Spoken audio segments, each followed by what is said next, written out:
Okay, the video stopped right there, so this is just continuing on with this problem right here. I have uh, my givens that I wrote down, and then I've just gotten to where I've written my equation right here.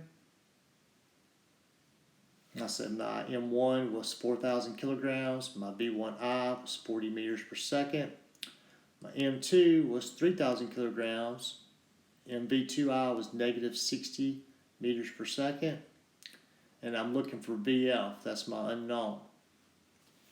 Alright, so my M1I, I got my equation, I plug in M1, and it is 4,000 times V1I, which is 40, plus M2, which is 3,000, times my V2I, which is negative 60,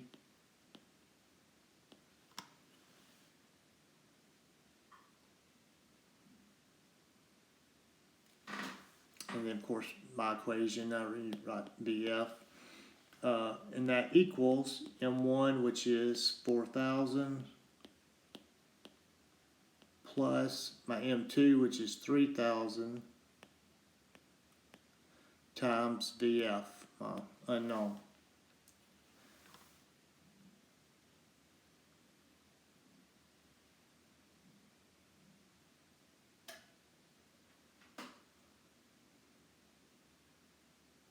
So my calculator, 4,000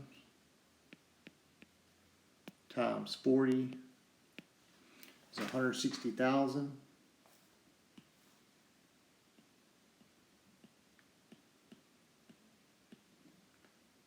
Plus, I have 3,000 times negative 60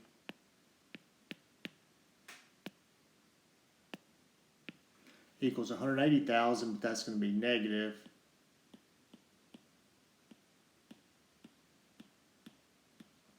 That equals 4,000 plus 3,000 is 7,000 times VF, my unknown.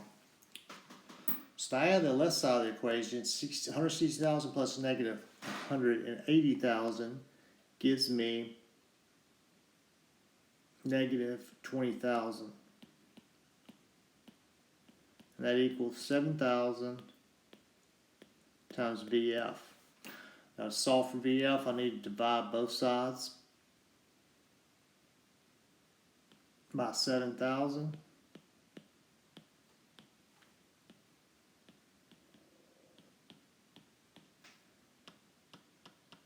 And my VF would be negative 20,000 divided by 7,000. That's positive.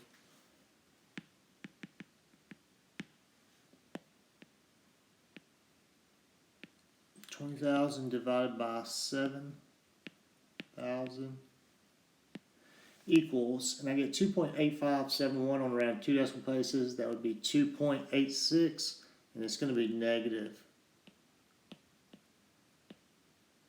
And my units would be meters per second.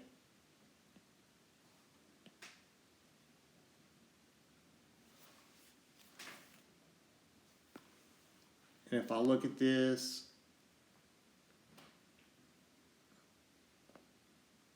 that should make sense. It's going to be moving to the west after they collide, because the second object is moving, has more momentum, and it's moving to the left. So when they collide, they're going to be moving to the left.